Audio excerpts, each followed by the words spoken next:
मैं आपसे एक सिंपल सा सवाल पूछना चाहता हूँ। क्या आपने कभी खुद से कहा है कि मैं ऑर्डिनरी हूँ?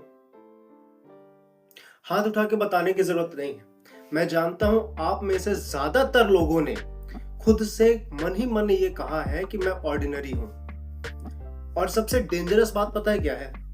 अगर आप खुद से ये मान लेते हो ना कि मैं ऑर्डिनरी हूँ, तो दुनिया को कन्विंस करना बहुत ईज़ी हो जाता है। ऑर्डिनरी का मतलब क्या है? ऑर्डिनरी का मतलब होता है, मुझ में कुछ खास नहीं है। मैं एक एवरेज स्टूडेंट हूँ। मेरे जैसे हजारों लोग हैं। पर एक सेकेंड, सच में अगर तुम ऑर्डिनरी इंसान हो तो तुम्हारी लाइफ में सिर्फ तुम ही क्यों हो? तुम्हारे जैसा डुप्लीकेट क्यों नहीं है? फिंगरप्रिंट मैच नहीं करते, वॉइस मैच नहीं करती, सोच मैच नहीं करती, और फिर तुम कहते हो कि तुम ऑर्डिनरी हो। वाह भाई वाह। खुद को अंडर एस्टिमेट करने में हम ओलंपिक लेवल के प्लेयर हैं। हम लोग क्या करते हैं पता है? जब एग्जाम में फेल होते हैं तो सिस्टम ही खराब है। जब रिजेक्शन मिलती है तो साला किस्मत ही बेकार है। और जब किसी और को सक्सेस मिलती है तो उसका कनेक्शन बढ़िया होगा। लेकिन हम कभी ये चीज नहीं बोलते कि हम अपनी रियल पावर इस्तेमाल कर रहे हैं क्या? तुम ऑर्डिनरी नहीं हो, तुम सेफ खेल रहे हो। सुन के बुरा लगेगा मगर सच है ये। तुम सिर्फ ऑर्डिनरी नहीं हो, तुम कंफर्टेबल हो। Comfortable job, comfortable excuses, comfortable routine, रोज वही उठना, वही फोन, वही स्क्रॉल, वही कंपैरिजन, वही रिग्रेट। और फिर बोलते हो कि रिजल्ट नहीं आ रहा। भाई जब तू काम सेम करेगा तो रिजल्ट अलग कैसे आएगा? एक एग्जांपल से समझते हैं। एक लड़का था, middle class family, average marks, कोई खास टैलेंट नहीं। उससे भी यही चीज लोग कहते थे कि भाई तू कुछ कुछ नहीं कर पाएगा। उसने ये चीज सीरियसली ले ली, लेकिन सिर्फ एक दिन के लिए। अगले दिन उसने डिसाइड किया, अगर मैं ऑर्डिनरी हूं तो एक्स्ट्रा ऑर्डिनरी मेहनत करूंगा। और 5 साल बाद वही लोग पता है क्या कहते हैं? कि भाई उसका लक अच्छा था। लक? भाई लक नहीं, डिसीजन अच्छा था। हमारी सबसे बड़ी प्रॉब्लम पता है क्या है? कंपैरिजन।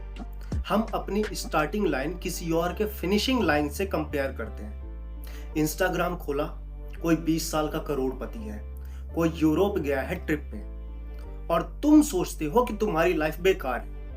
लेकिन तुम ये चीज क्यों भूल जाते हो कि तुम्हारी जो स्ट्रगल लाइफ चल रही है ना, ये जो तुम्हारा फेस चल रहा है, वो तुम्हारी स्टोरी का हीरो बनने वाला पार्ट है।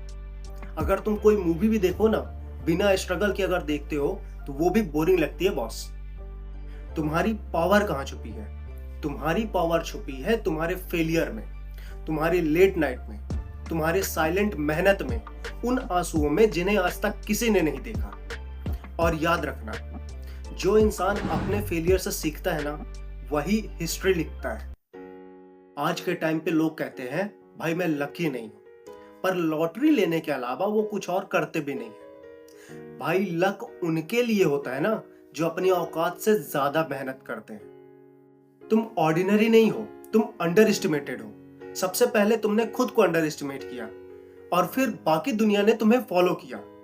पर आज आज अगर तुमने ये स्पीच सुनने के बाद भी वही रूटीन फॉलो किया ना, तो प्रॉब्लम दुनिया में नहीं है, प्रॉब्लम तुम में है। पर इसमें भी अच्छी बात पता है क्या है? अगर प्रॉब्लम तुम में है ना, तो सॉल्यूशन भी तुम ही हो। एक पावरफुल लाइन याद रखना, तुम ऑर्डिनरी नहीं हो, तुम बस अपने लाइफ का बेस्ट चैप्टर लिखने वाले हो। कल नहीं, नेक्स्ट मंथ नहीं, जब मूड बनेगा तब नहीं, आज अभी इसी मोमेंट खुद से प्रॉमिस करो कि मैं एक्सक्यूज कम करूंगा, मैं एक्शन ज्यादा लूंगा, मैं कंपैरिजन कम करूंगा, मैं कंसिस्टेंसी पकड़ूंगा। और जब भी दिल बोले ना कि मैं ऑर्डिनरी हूं, तो खुद से कहना कि मैं ऑर्डिनरी नहीं हूं, मैं अपने पावर पे काम कर रहा हूं। अगर तुम ये सुन रहे हो ना, इसका मतलब तुम रेडी हो। दुनिया को प्रूव करने के लिए नहीं, खुद को प्रूव करने के लिए। तुम ऑर्डिनरी नहीं हो, और एक दिन दुनिया बोलेगी यार ये तो अलग ही लेवल का बंदा या बंदी थी। बस उस दिन तक रुकना मत।